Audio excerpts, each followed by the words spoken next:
Well, we got booked in at a local pub anyway, so. Yeah. That's cool. So, how long have you been here? 10, I think 10 years. 10 years. Yeah, I think and so. You've been doing this. You've been 25 years, self-employed, 19. Yes, 19-ish. I think I keep getting a notification sometimes on LinkedIn saying, congratulations, this is your X amount birthday. I love that. And it's like, Christ, I've been doing this for like, how long now? So yeah, I think it's 19, self-employed. So, which, it's crazy to think, like 19 years, because it still feels like I'm only just started. Mm-hmm. Like, I sort of have to catch myself sometimes, because I think, well, you always have those things. What if work doesn't come in? What if this happens? What if? And I just think, well, you've done it for 19 years. Things have always come along.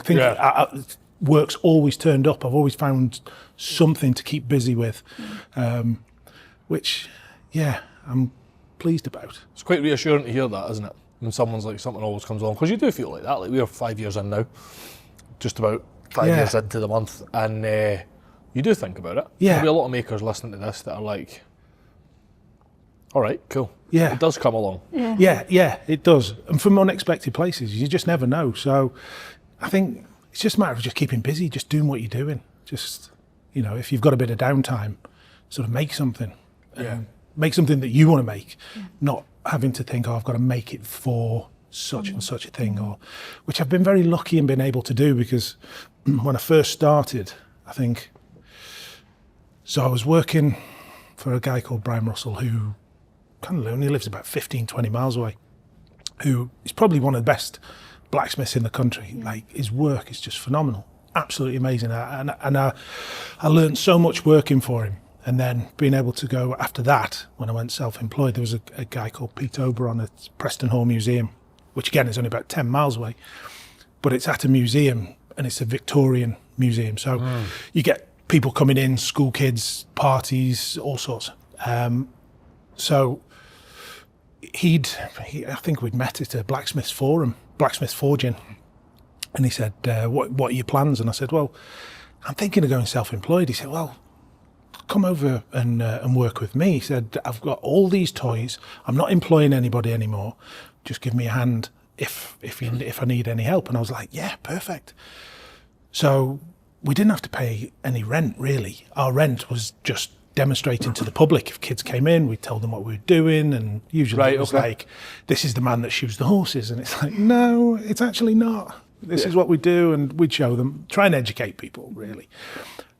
But because I was in such a privileged position with that, it meant that I didn't have to just take on any jobs.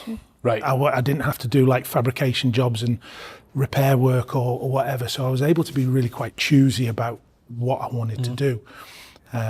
So that was kind of, it was kind of a blessing. It really was. Because, I didn't have to do the drudgery of work. So yeah, but I think the very first job I did was about, it was a big gate. I think it was about £3,500. I'm thinking, fantastic, £3,500, this is going to be amazing. Did the job, yeah, exactly. Did the job, get the money in, and then didn't get any work for 4 months. So that £3,500 just like went, whoa, down to nothing. And then you're thinking, oh shit, what am I going to do? But yes, I can't remember what the next job after that was. I think it was a job that it was a learning curve, because a guy came in who was a commercial seal fisherman. Amazing how you meet just these different people. And so apparently when they shot the seal, they needed to go out in the boat and get it onto the boat. And there's like 250 pounds worth of animal. And he wanted me to make this sort of spike with a curve on the end to pull them on.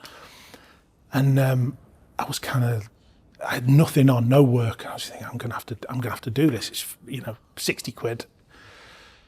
And I did the job. I'm looking at it, and he gave me the money. And afterwards, I thought, from now on, I am never ever going to do a job where I don't enjoy what I do. even if I'm on the bones of my arse, I'm never going to do a job that I don't like. So that was I suppose that was a good marker, really. Like, it allowed me to then think, right, what do I want to do? And then I was able to be a bit sort of freer with my thinking of the jobs. So, do you think that frees up more space to be like? Because there'll be a lot of people, and the instant reaction to that is, "Oh, lucky you didn't have to take the jobs that you didn't want to," which is fair. That's a totally fair reaction to have. Yeah, completely. But then the backside of that is, because I wasn't doing them, I could chase the ones I wanted. Yeah. Because there's only 24 hours in the day, so Absolutely. Which one do you do? You know, I think we talked about it earlier as well. I think one of the best things you can do, and I've spoken to multiple makers and creatives about this, is keep the overheads low. Yes. Because that gives you the choices. Yes. Yeah. But Kate and I are really noticing this at the minute, because we are just the two of us, like trying to deal with all of this, from podcasts to dealing with multiple socials to publishing a magazine, which is an enormous amount of work. Yeah. There's things we can't take on, and being choosy with what you are taking on opens up a lot of space for much bigger opportunities. Yeah. Although it usually means there's 2 or 3 really terrifying months in between. Yeah. Because there's just nothing coming in. That's right. And you feel mental turning work down. Yeah. But there's certain jobs that if they weren't quite aligned, and if we had taken them and not turned them down, the big Australia job that we are doing next month wouldn't have came. Yeah. And that's like 5-6 weeks in the other side of the world. And then we're hopefully going to go to Tokyo on the way back and all these other things. Nice. But it's really, really worrying to turn those things down. Oh, it is. It's terrifying. It's absolutely terrifying. But I think I've always, things have always turned up. Something's always come. And I got, I think one of the next big jobs I did after that was a lady got in touch who lived in Herworth, just down the road. And she said, "Oh, we're moving to an old schoolhouse. Would you be prepared to come and have a look?" I think she was visiting the museum, and then she just came in and saw me, and then said, "You know, can you come? Would you be prepared to come along and we could have a chat? I'll show you the space." So I was like, "Yeah, I'd love to." So I went to her house, and I mean, the artwork that she had in there was just phenomenal, and she looked like she dressed like really like beautifully dressed sense, like bright colours, proper arty lady. And then she took me over to where the schoolhouse was, and it's over at Middleton Tyres, which is near Scotch Corner. Okay. It's on a hill, a proper old school, like Victorian style school. Yeah. And she said, "I've got another blacksmith that's done some drawings." She said, "Do you want to know who he is or see the drawings?" And I was like, "No, I really, really don't want to see who it is at all," because I kind of thought, well, if it's my old boss Brian, I'm going up against him. That would make me nervous as hell. So I was like, I don't want to know. That's cool though. You just do you. Yeah, exactly. So I got back home and I completely forgot about her, what she was wanting. And I just went crazy with the design. Started off with these big 6-foot high pencils, and then satchels, and then footballs and hoops and whips and spinning tops and umbrellas. So the whole idea was, because it was on a steep hill, that everything was falling out of the satchel and rolling down the railings. And I'd done the drawing, and I thought, oh shit, she's never going to go for this. She's never. And I thought, I'm not even going to price it, because it's pointless. It's a futile thing. Went over, took the drawings to her, rolled them all out, and her and her husband went, "Yeah, we love them. Absolutely love them. How much?" And I was like, "I haven't done that part yet." She went, "Right, get a price. If it's more than we expect, we'll save up for it. But if it's where we expect it to be or want it to be, we can go ahead." So I was like, right, okay. So I priced it. I was as keen as I could be, but I didn't want to, because I knew she wanted it, I didn't want to rip them off. I didn't want to be overpricing. So I've always had that thing of a fair price for a fair job. Yep. Yeah. And I gave her the price, and she just went, "Yeah, we'll have it." So that was just, it was an amazing job. It was just really playful. So the books that were falling out had Got pictures of it? They'll be on the website. Okay, let me tell it. Yeah. She gave me passages from her favourite books, and I stamped them into the pages cool. of the book. So as they're open, you can see them rolling down. So as we were fitting it, like buses were stopping on the hill and like just watching us. I think there was an issue at one point with like the highways because so many people were stopping. They were like, because you're on the boundary of the highway, if there's an accident, it's your fault. But anyway, it all got sorted out. But so it was a fab job to do. Absolutely brilliant.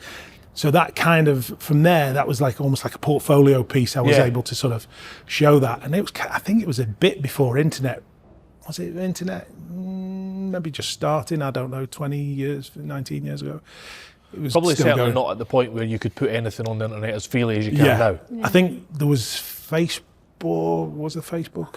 Facebook, maybe. I can't remember. But if I did, I put it on later. Because I was at the point where I think it was at those stages where I was like doing almost like a folder of my drawings and then sending them out to architects and designers and garden designers. And It's a way to do it though, isn't it? we did it and never got anything. I tried to get architects to come to the workshop and just say, look, I know you go to, a certain booklet and you go, right, I'm need some railings for a house. And they just specify just these horrible bought in, welded on, fabricated things. Come to the forge, I'll show you what you can do. And just let somebody like me design something that's, if you've designed a beautiful house, then have beautiful railings and gates on the front. Nothing. Not even the temptation of like wine and cheese and things. Not even to come by and just have a look? Nah, nothing. Was that at the time period though, because there was a massive slump in, I remember Dad getting gates when we moved into our last house, and it was doing pre-high school for me, so probably early 2000s. And there was like even just, I distinctly remember just trying to find a blacksmith, was really you were looking for a welder. Yes, yeah. Because like hot shops disappeared for a long time. Yeah. So was that around that? So architects were kind of just going Potentially for was, welding's the new cool thing. That, Yeah. Not that it's a new thing, but it was it was filling that space for a while, wasn't it? There was less of an appreciation, I think, of craft Yeah. at that point. I think now there's way more of an appreciation of craft, far more. And people seem to want to spend that little bit more on buying something that's handmade, and there's like the story behind it, and so people are willing to sort of pay into that. Whereas then less so. And then I think that not long after we'd done that job, there was like a financial slump, and I think I lost 3 commissions. Wow. Overnight after that, the first financial slump, and that was about $8,000 worth of work just gone. Nothing to do. It got to the point where I was thinking I'm going to end up bankrupt or just giving it in, just jacking it. Imagine you did. Yeah. I can't imagine what I'd do. I'm unemployable, I think. Totally unemployable now. I think so. First off, everyone's employable, but once you've done something with your hands and made something, and once you've taken a creative idea out of your head and made it a real thing in the world, you cannot go back from that buzz. You can't go back from that buzz. I can't imagine doing anything else. I just can't. I cannot. I've always wanted to make something. Even as a kid, my mum showed me how to sew. So she'd draw a picture on a piece of paper, and she'd have a darning needle and a big piece of thread, and I'd have to follow the thing on it. And then there was Lego, so I started making Lego, and I absolutely loved Lego. And then I started making models when I was older, and I modelled tanks and planes, and I've always enjoyed making stuff. And it was just going to college after school. I was useless at school. I hated school. The only things I was good at was art, history, and that's about it really. And my maths teacher I haven't got maths. I failed maths twice. Oh, I was terrible at maths. And I just thought, I thought like, I'm never going to need maths. I'm going to be an artist. I'll never need maths. My Christ, you need maths in blacksmithing. Jeez. I've got a little book on the cropper there that has got all of the calculations for working out like taper lengths and volume. I can't keep it in my head. If that book goes, I'm knackered. I need to digitise it so that if it does disappear. I don't think that's a massive failing. And so I was crap at maths for forever, and probably over the course of 6 months became really good at maths. Right. And then over the course of the following year became shit hot at maths. Really? And it was because I found out that to be an engineer, you need maths. Yes, exactly. That's a massive failing in the school world. Yeah. If someone was like, hey, if you want to be an artist and you want to work in this, or this, You need maths. we need maths to work out whether it's sewing and square footage of material, whatever those basics are, it's a massive failing. Yeah. It needs to be applied maths. It needs to be maths that's gonna be like. There's no some of the maths I couldn't get my head around at all. And my teacher, hated him, and I'm sure he didn't like me. But I remember at one point, trying to ask a question, and he put me in the bin in the front of the class because I was rubbish. So that doesn't help anyone's confidence Yeah, either, exactly, does it? exactly. So It's not a very nice environment. No. Sometimes you're under this so much pressure and like eyes on. You can't do this. Yeah. Well, I read something the other day. I've got quite into reading some weird papers, and usually it's when I see some really unbelievable fact pop up on Instagram, and I'm like, nah, that's not a thing. So I'll go and read about it. And it was, I can't remember the exact numbers, but it's like, it was something like 0.08% of the people that go to school in the Western society go to a Montessori school, but 4 of the 5 richest men in the world have gone to a Montessori school. And Montessori's all like applied, right? Yeah, Isn't it? It's not like you do maths. It's like you solve this problem. Oh, by the way, there's maths in it. Yeah. It's so backwards, the education system. Yeah. It didn't gel with me at all. And it was, I think, when I left school, I applied for the Air Force. Okay. Because I didn't know what to do. Like my parents. So my dad was originally from Darlington. My mum lived in Stoke-on-Trent. My dad was in the Air Force. So when my dad left the Air Force, we went to live in Stoke. So there was like 2 industries in Stoke: pottery or mining. Yep. And when you went to the careers office, you were either one of those. Right, okay. Well, I don't like confined spaces. I don't mind working with coal, but being at the coal face, not for me. And pottery, I tried, but there was something about pottery that there was none of that immediacy. You had to wait for a while for it to dry, and then there was like the failure rate in a kiln. These guys that do pottery, and you put it in, and you just think, I hope to God that comes out in one piece. So whenever I see someone post something when they're opening it and it's cracked, and I'm like, you have got a way better sense of humour and sense of self than I do, because I would not be posting that. Like, I'd have lost it. Yeah. And it would have gone across the workshop. Yeah, fair enough. Like, you guys are into it. I totally hear you. Yeah. Totally hear you. So the careers, I had no idea what I wanted to do. So I applied for the Air Force. And I think I failed by about 6 points. And the guy in the careers office said, well, come back in 6-8 weeks' time, do the test again. And then I said, I'm sure you'll be in. In the meantime, I went on holiday with my friend to Portugal, and his family lived in Portugal, and we were just sat around the pool. And he said, what are you going to do when we go back? I went, I guess I'm just going to join the Air Force. And he said, well, why don't we go to college? He said, we're both good at drawing. Let's go to college and do art. I went, yeah, all right then. So that was it. We just got back, went to sign on at college, and then I did a BTEC National Diploma in art and design. Absolutely loved it. The tutors were amazing, so enthusiastic and encouraging about what you do.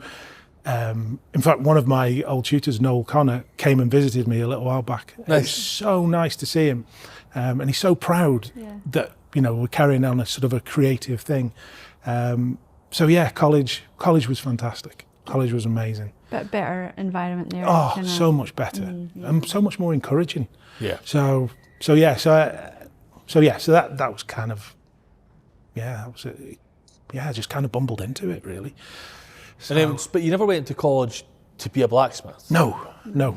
What did you go to college for? So it was just a general art and design. Right. So we did printmaking, fine art painting, bit of sculpture, 3D. So I used to mess around with like found objects. So there was a mine not far from where I used to live, and there were this beautiful old pit props that were being chucked out, beautiful like thick pine pit props. Yeah. So I used to like cut them up and put pieces of metal through them and just be arty as with it. Right. And, I just enjoyed the making of it. Right. Okay.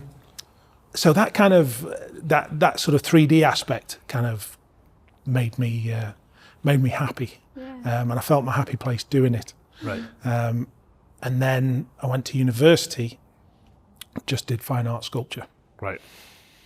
and that's kind of where I was hoping that I'd be able to get into welding, doing like welding metal together, but the technician didn't really know much about the welding side, so couldn't really teach me how to do it, and so that fell to one side. So the found object came back in again, and we did. Where I used to live in Stoke, we used to get these biscuit-fired pots. It was at a dump near a canal, but the road was just, the track going up to it was just pure white, where they'd bulldozed. It was absolutely beautiful. So I used to collect all these bits of pots and just make these sort of sculptural things out of them, and then put projectors in them and shine pictures on the ceiling of broken pots. And it was just playful. It was just, I guess, kind of reacting to what was around me, and just playing. And then I think I found a coffee importer, just totally by accident, who was wanting to get rid of all these coffee sacks. And I was just like, I'll have some of them. Thinking there'd only be a few of them, but there were hundreds and hundreds. So I managed to get them all back to the university, and they smelt amazing. The car, Yeah, I bet. my mate's car stunk for months of coffee afterwards, but it was a beautiful smell. And so I'd just play around with these things, stuffing them with paper and just like laying them around the floor and photographing them. Because kind of, I think more sort of installation-based art was quite sort of, I guess, kind of trendy at the time. So I did that for a little while and just played with that. And then my final degree show was these huge sort of squares, cubes of sewn together sacks. So my mum's stitching did me well. Yeah. I could blanket stitch for England after that, after sewing all these things together. And so I made that, hung these things up, and then I think she was Palestinian artist called Mona Hatoum came and did the invigilating, and she saw my work and she absolutely loved it. She said it reminded her of home because I'd almost sandbagged these sacks up against the window with paper, but the paper like crackled. So she said it reminded her of gunfire. I was thinking, well, that's not a great thing. That's not a great thing. Yeah. Thanks. But she said the smell of the coffee sacks and that gave her a sense of safety, because they put them against the window, so she felt safe. So she gave me a first for that, and I was absolutely buzzing. And she'd said that she got these exhibitions that she was doing. She could only do one or three or four of them. And wanted to know if I wanted to do one of the shows. And I was like, yeah, absolutely. So all my friends at the time, after leaving, were getting jobs. I was just like, no, I'm going to be a famous artist. I don't need a job. I'm going to get this gallery commission. It's just around the corner. That's it. Yeah, one of these days I'm going to be a famous artist, millionaire. And nothing happened. Nothing. I didn't get a phone call. I was utterly dejected. What happened there? So, I don't know. So, I think from there, I tried galleries in London. None of them were interested at all. I don't think I came from the right college, university. So, I don't think I did any art for years. basically after that, I got a job at the V&A Museum, initially pricing Christmas decorations for the shop. Really? Thought, yeah, that was it. But I thought it's a beautiful place to work. Yeah. It was a fantastic place to work, you know, with regard to sort of arts and crafts, and I mean most of it's stolen originally, but it's an amazing place. So I just thought once the contract had come up, I thought make myself as useful as possible. I'll try and stay. So I got a job working in the stock room for the shop, and that's kind of where my journey for blacksmithing came about, because we've got a book that came in called The Art of Albert Paley, and I remember looking at the book thinking, my God, that's all made out of metal. That's amazing. And then a bench appeared from in this foyer, and it got these beautiful. It was like a mahogany top with huge, great curls, almost like ram's horns, big section steel that he twisted. Yep. And I was thinking, how do you do that in steel? That's insane. And at this point, you'd never actually done any hands-on metal, had No. you? Because the only time you'd wanted to do it, you couldn't do it. The That's lecture right. didn't have so you'd had a fleeting sort of through the window look at metal work, but until then you hadn't actually had any. No. Right, okay. None whatsoever. But the desire must have been in me. Yeah, absolutely. So Your calling, really. yeah. And no previous metalwork experience? Your No. dad wasn't a metalworker, your No, mum no. wasn't a metalworker? No, You nothing. didn't live in a house with a big beam in it? Nothing like that, no? No, nothing. Wow. Nothing. No, we've gone from RAF house to council house, and there was nothing in the family. I think my grandfather was a PT instructor in the army, so there's never been any sort of anything in the history. Strangely, my brother's a farrier, so he's 2 years younger than me, so he'd always been around horses, and he'd left home at 16 to train as a farrier in Londonderry, which is half hour away from here. Yeah. And I'd always thought, who needs that? It's horses. Yeah. Turns out there's loads of them. And they're all 4 legs each. They're all 4 legs each, and they all need shoeing every 4 to 6 weeks. So from that bench, I remember walking around the ironwork gallery at the museum, and it's an amazing place. Have you ever been around it? No, I haven't. If you ever get to the museum, have a look. It's just, the ironwork. So I used to spend. And this is the one in London, right? Yeah, the V&A. Yeah. So I would say I would spend more time walking around the gallery than I did working. Nice. So the ironwork gallery it had me mesmerised. Yeah. It just like looking at how metal was punched, and you get these beautiful, sexy sort of swellings either side of it, and then the rivet would go through, and just had no idea how to do it, but I knew it felt right somehow. Nice. And then after seeing the bench, I guess at the time I was getting sick of being in London. I've been in London for like 5.5 years, something like that. So I was visiting my brother probably twice a month, something like that. Okay. Just coming up to the north. Loved it up here. And this one particular weekend, he said, "Do you want to come to a blacksmith's, my friend's forge, a farrier's forge?" So I said, "Yeah, I'd love to come along." So we went in there. It was this tiny little farrier's village blacksmith's shop. Tiny little place, enough room for a horse, anvil, fire, and a bench, I think, was in there. And he got the fire on, and I was just stood staring at the fire, and he's like, "Do you want to have a go?" I'm like, yeah, I do I? So he showed me how to put a point on the end of a bar to make a poker, and the moment I hit the steel, that was it. And that's the first time you'd hit steel? First time.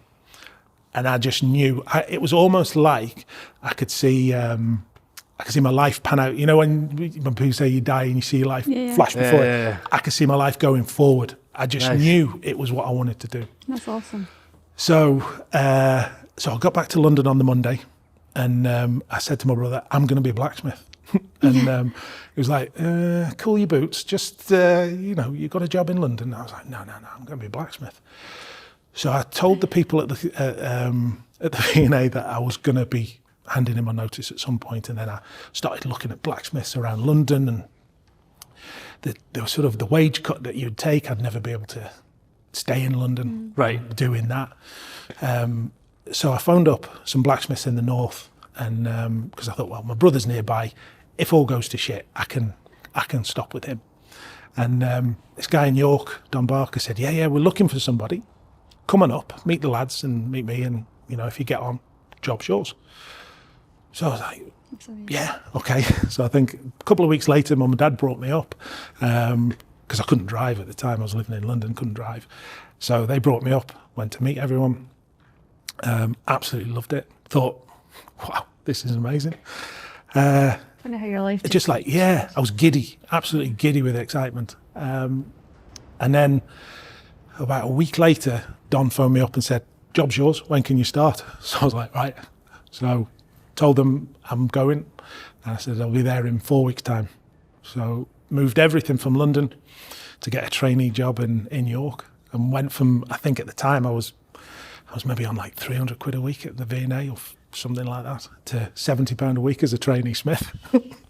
Not happy as Larry. But I knew it was what I wanted to do. But the thing was, I didn't even know if I'd be good at it. Yeah. I had no idea that I would be good at it. And I turned up on the Monday to this really dark, damp forge. And I'd gone from the museum where it was like pristine, white, clean. Loads of glass. Yeah. And like, I'd gone into this workshop where it was just like, it was just dirty. So I feel there's like a cheap newspaper comic book between London and the north there, isn't it? London pristine, and then the north just this blacksmith shop. Yeah, that's it. Awesome though. Yeah. So so kind of there, the rest's history. There was two fantastic guys that sort of taught me. Sadly now have died. They're only young. But did you pick it up pretty quick? Or did it take I'd time? like to think so, but the foreman, Steve, not so. I was probably a little bit slow for him. But he'd come from working at the railway carriages in York, so he was a blacksmith from like 16. Okay. He had a grip like a vice. He used to kill people. He'd grab your hand and you'd be on your knees. Yeah. It's unbelievable. But I remember him showing me how to make scrolls. So he said, right, we need 20 of these scrolls. He said, I've got to go out. There was about 5 people working in the workshop. So he said, right, you've got to do these. So he showed me just quickly how to like do this scroll. I was like, right. He said, right, 20 of them. So I cut all the steel. I started making these things. They were like freaking 50p pieces. They were horrible, absolutely horrible. And he came back about 4 or 5 hours later. He said, have you got them all done? I think I'd only done maybe 10 or 15. And he went through them and he went, that shit. Every single one of them. I was like, oh no. And then he said, well, you know how to do the ends now? He said, we use formers. So he got these scroll jigs out. So he said, that's how you make them all the same. But he knew fine well that you yeah. He probably liked you deep down somewhere. Yeah. He'd had it done to him. That's it. Yeah, exactly. So I guess I think as soon as I got into it, I knew I enjoyed it. I guess I must have been all right because Don kept me on. Yeah. But then when Steve passed away, he got throat cancer and passed away really quick. Yeah. It was just very quick how he went, and it was just really hard after that to be in the workshop without him being there. I found it really difficult. And were you his understudy? Kind of. He was like the workshop foreman. Yeah. But we had a really good because I guess would I have been similar-ish age to him? I probably was. He was maybe about 5 or 6 years older than me, maybe a bit more. I was probably the oldest apprentice in the north at the time, so I'd be in my 20s, I think. So, it was really difficult to sort of carry on being in the workshop, and that's when I got a job with Brian, and I learnt so much working for him. What was the key differences between that what was that original shop making? Was it gates and all that jazz as well? It's all decorative ironwork. Right. So there was like a bit of fabrication work in there, but it was mostly decorative. Right. It was primarily decorative. So you landed in the right place. Yeah, for sure. I mean, Don got some amazing, and we did some amazing work. We did work in Westminster Abbey. So he had like some really good contacts for work, and the work that we did was like really quite prestigious. Cool. So, you know, I got a really good sort of grounding in sort of learning all the basics of metalwork and, and just being in a workshop, playing with big toys like hammers and croppers and guillotines and all those things. But then Brian was a completely different sort of blacksmith in that his work was very creative, unique one-off all the time. Right. But he was a real purist. Like the only thing that would be brought in was steel. Like if we had to make balls, we would forge balls, not buy balls in. So I remember being told this, I think, by the first guy that showed me how to literally hit steel with a hammer, Einar, out in Norway. And he used to say the sign of a good blacksmith was you give them a hammer and a lump of steel. That's all that ever comes into their workshop. Yeah. Their first hammer. Yeah. From there, they make their hammers. Yeah. They make their tongs. They make their. Is that what you're talking about? Pretty much. Yeah. He was just such a sort of a purist with the metal, with design. He was completely different. I think I learned probably more in the sort of 5 or 6 months working for him, just doing pure forge work. Yeah. So it was phenomenal, absolutely phenomenal grounding. So we did some stunning work for him, absolutely stunning. And he's still a really good friend, good friend. So, you know, we've come across each other with commissions. I think I've gone against him with 2 commissions. I mean, we're only 20-ish miles away. But the commission that I did with the railings with the schoolhouse railings. Yeah. He was the other blacksmith that went against it. Oh, was he? Yeah. So the one that you specifically didn't want to know in case he was the was other him. One. Right. So Julie, who I did the commission for, phoned him up and said, you know, I've got Adrian Wood, and he's like, brilliant. He said, I know Adrian. He said, I really cannot wait to see what he does. Nice. So, that's cool. Yeah, it was really nice. So it's more community than competition. Yeah. Brilliant.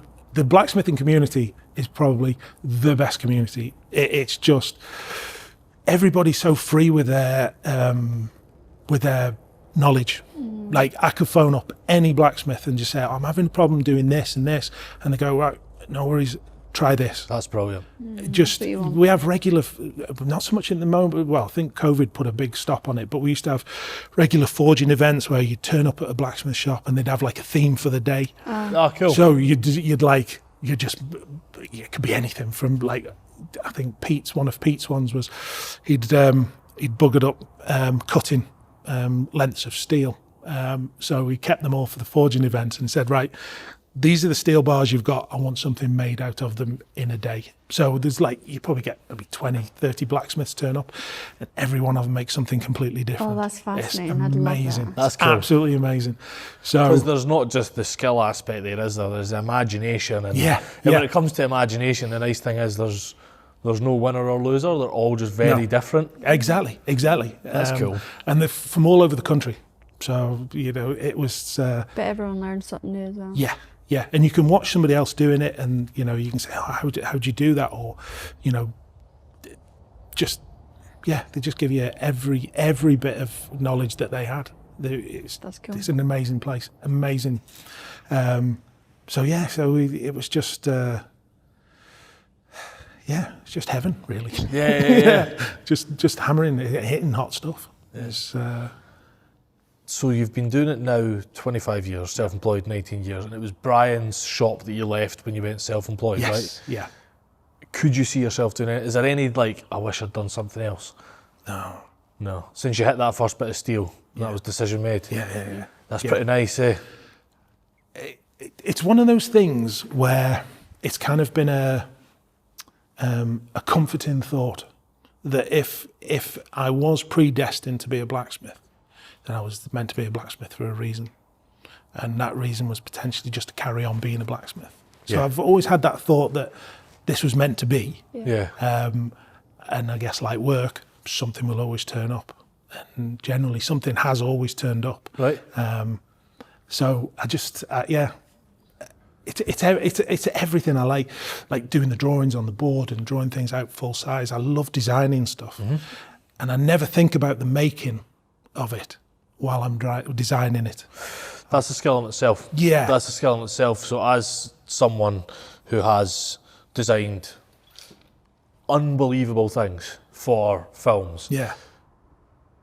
trying to design, and I've played with some stuff that I want to make for myself, and I can't design out of a manufacturing brain now. Right. Because my skill set is getting things from design office to set Yes. through the workshop as fast as possible. Yeah. And we've talked about this a lot. There's a few things Hard to be more playful. and I've done a few motorbike designs for companies, but I've got one that was my original degree piece that I keep trying to revisit, and it's too manufacturer specific. Right. And I'm trying to, and I've been toying with. I've been fighting this for 10 years, maybe. Right. 10 years. But once, like, being able to segment that is a real skill you've got. Because once you know how to make something, or an efficient way to make something, and there may be other people that are saying, no, that's not the case. I'm only talking me personally. That's really difficult to be able to be like, this is a design day, and this is a making day. Yeah. That's hard. Yeah. But I love that challenge. I'll design something and then worry about the making afterwards. Is that come naturally to you? I guess it has. Yeah, that's cool. It was not a conscious thought. It was. Do you think that's the art brain, the possibly sort of sculpture art brain? Yeah, possibly. I've always liked to draw stuff. Whatever it was, I've always liked to design or draw stuff. So when somebody wants, like for instance, a set of gates or a bench or sculpture, I'll do the design, and it's a one-off piece. Like, I'll not reproduce that again, only because I find it boring. Yeah. And I don't want to be bored. I want to do stuff that I find exciting, and that maybe not so much challenges me with every job, because I don't think you need to be challenged on every job. But you know, it's nice to have those challenges every now and then. But yeah, just designing something.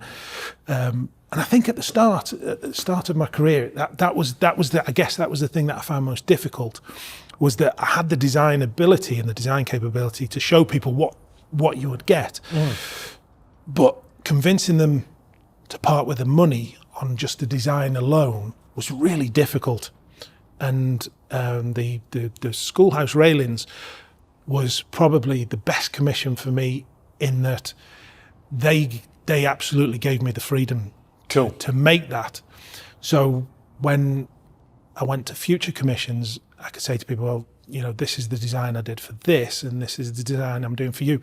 This is the quality of work that you'll get by showing them those photographs. So that was a good sort of, almost like a marker for people to see what they were going to get quality wise, because it's difficult. You know, you design a gate, and you know, just a simple garden gate can be like $2,000.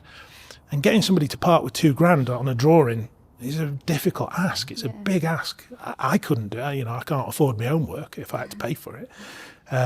But yeah, getting people to part with that money was the hardest Especially in the early days, where there's not a lot of social proof. Yes. Yeah. Where there's not a lot of, oh no, but I've done these 5 other things. Google me. It'll all pop up. Yeah. Well, Brian was amazing for that, for me, because he said I could use examples of his work that I had worked on, as long as I said and credited him with the actual manufacture and the making and design.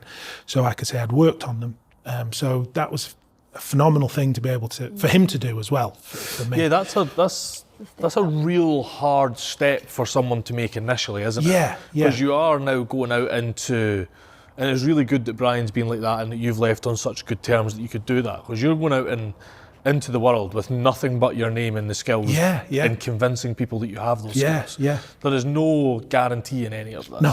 No. That's cool. No. That's really cool. Yeah. Like, credit to him for that. Completely. You know, he's been an amazing part of my sort of journey, really. Yeah. And you know, there's other blacksmiths that have, you know, been a part of that as well. But it's just a fantastic community. It really is. It really is.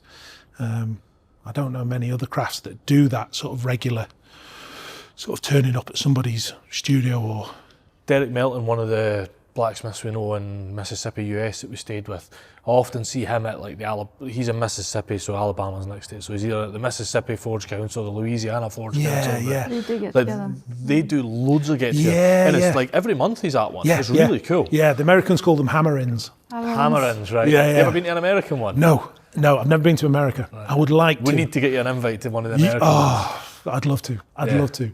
I guess that's the thing that I think if I could do, I would travel.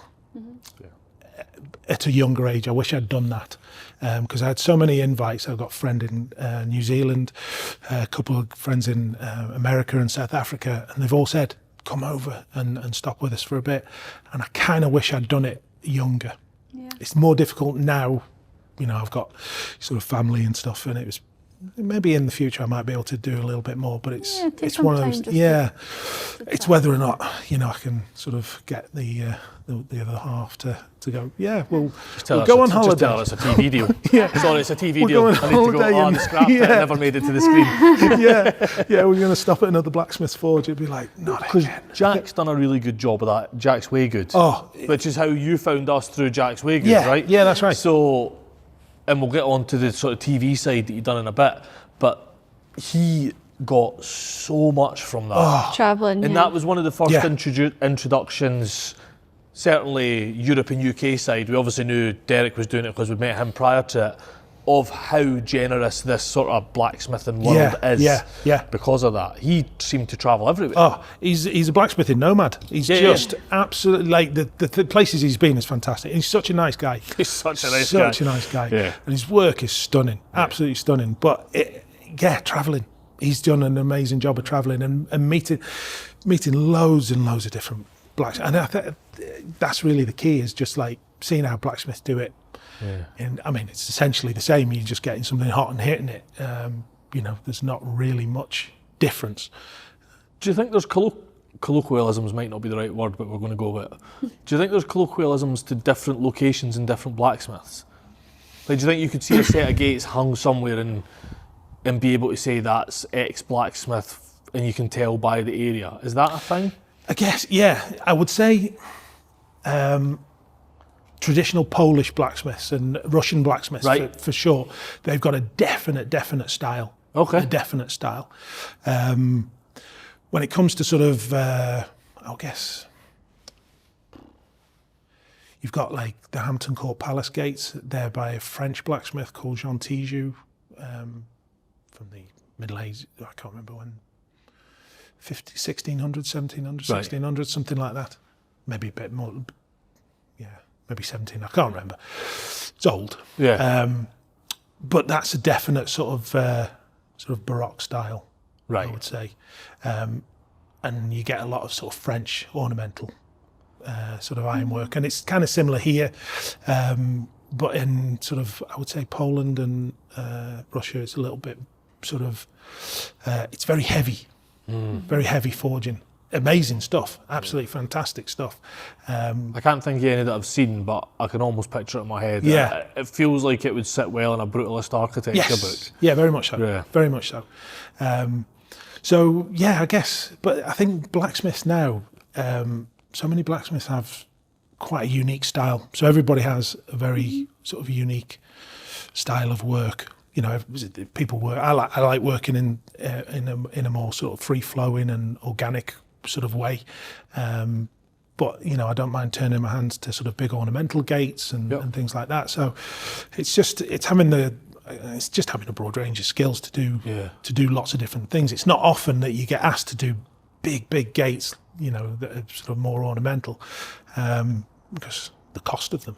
You know, it's just, and not many people have estates anymore. So drive gates. As much as I'd love a set like that, I think a 3-bed detached at the end of a cul-de-sac wouldn't be the same. I know the piers for them are going to be huge. So it's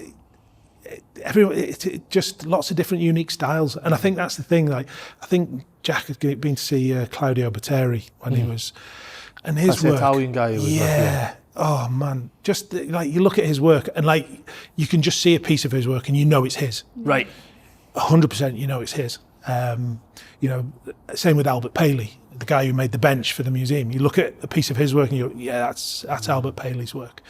So you can see styles in people, but with regard to a sort of a specific area having a certain style, I guess maybe more so years ago. Yeah. But now, blacksmithing, there's plenty of people doing it, but there's not as big a not as many people, I guess, all around the world doing it as much as they used to. Certainly not in the artistic sense. No. Practical. No. Yeah, the real artistic sense is like this stuff. This is like, I would consider functional art blacksmithing, right? Yeah. And you don't seem to see a lot of that, which is kind of probably part of the reason why we're on this mission, to really celebrate makers and the people that make stuff, is because you can see personality in it, and you can see the nice stuff in it. There's a story behind it. Exactly. Yeah. I mean, I did a demonstration, and we were asked to demonstrate in Finland. Cool. It was a place called Hedenäset, right on the Arctic Circle, and there was a big sort of craft thing going on, exhibition of skills, really. So they had like wood carvers and all sorts of sort of different crafts at this college, but they wanted us to show the sort of the blacksmithing that we do, right, as opposed to them. And now a lot of the blacksmiths that were coming out of this college, this craft college, were blacksmiths that would then go in sort of quite rural areas of sort of Sweden and Finland. So the things that they would get to be asked to make would be maybe more along the lines of farm machinery or pots and pans or utensil type work. Definitely not decorative stuff. There was no decorative real work that they were doing. So they wanted to see what we were doing. So we went along, did some demonstrations, and they sort of demonstrated. So they, as part of their course, I think they made a small hammer, power hammer. Oh. So they were able to go wherever they wanted to do, and it was essentially just a tyre offset hammer. Yeah. So they all came out with one of them. They made their own dies, heat treated them.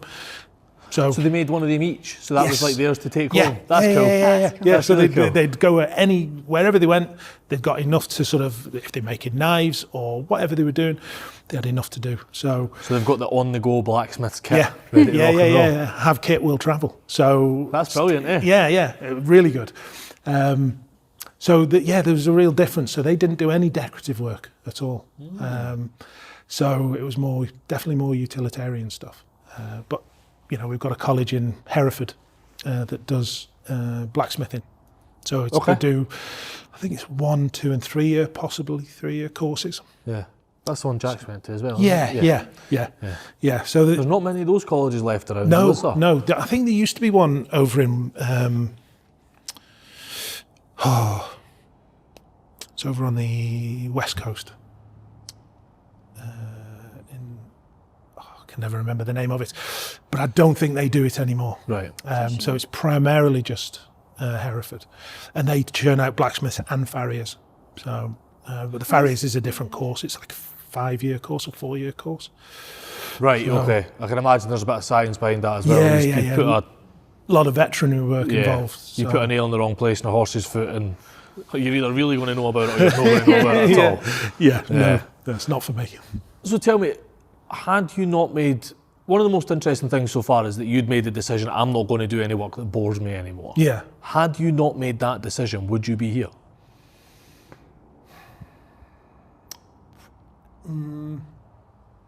Probably not.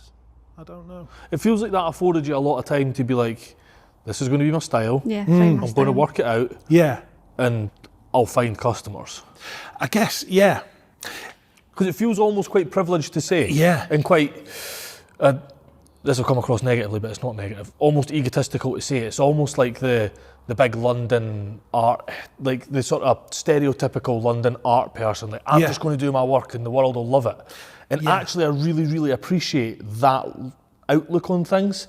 Like, I'm going to do me. There's enough people in the world, someone will love it. Yeah. I get it's a weird. I guess it was. I don't know whether it was the impetuousness of being young, youthful, just like going, fuck it, I can do this. Yeah. Or I'm going to do this. If it doesn't work, I'll do something else. I wouldn't, my son's like 19, I wouldn't be giving him the same advice. Yeah. But I guess if I sort of take it back to sort of when I was at university gave me 3 years to just do me. Yeah. Right. And I think the time at the museum gave me those years to just do me. So it was almost like an extension of being at university, I guess. In that it allowed me that ability to be freer, and just design my own stuff and figure out what I want to do. Yeah. I guess the business side is a whole other thing in itself as well when you're starting up your own business. Yeah, Like, I can make this, but how do I sell it? How do I do the whole pricing and sell my stuff? I'm not a businessman at all. Very few makers are. Yeah. When I first went self-employed, I was just like, just made that decision, told Brian, and he was like, yeah, no problem, stay in touch, all this sort of stuff. And then somebody said, well, you're going to have to get in touch with HMRC. And I was like, oh, what? Who's that? What's that? So got in touch with them, told them I was going self-employed. I got this enormous, great pack through the post, and I thought, do I have to read this? And in the end, it was just too much, too wordy, no pictures. So I put it to one side, and a friend of mine was just like, right, anytime you do a job and you need to get paid, you give them an invoice, you have your bank details on there. And I was like, right, okay. So they gave me probably a template, like a Word template or something like that. So I just copied that Word template. And I guess I've kind of bumbled from there regards to that. I remember for the first few years trying to do my own accounts. It wasn't happening. I got one of those Simplex D books. And there's tiny little spaces to put tiny little writing of like your outgoings and your incomings. And like, I think with maths for me, like numbers jumble up. I can't see the numbers properly. I don't know. I guess it's a form of dyslexia. Dyspraxia. Is that what it is? Dyspraxia, I'm sure it is. Yeah, dyslexia is letters, dyspraxia is you struggle to see numbers in the right place. Yeah. So I can add up, I can subtract, I can do the basics of maths. But then trying to put all these numbers in and then adding them up, and it was just, it was too much of a chew on for me. So the best thing I ever did was get an accountant and just go, right. So every few months I have a folder with all the January, February, March. Yep.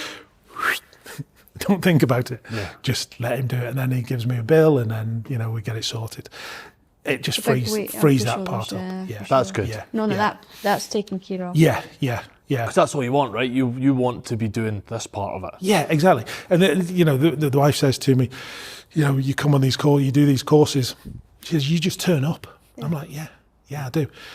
I think when she first started doing them with me, I'd just got everybody's names written on the back of a piece of paper. She was like, have they paid? I'm like, I think they have. It was like, I was never sure. How many are there? I think there's 7. She was like, you think?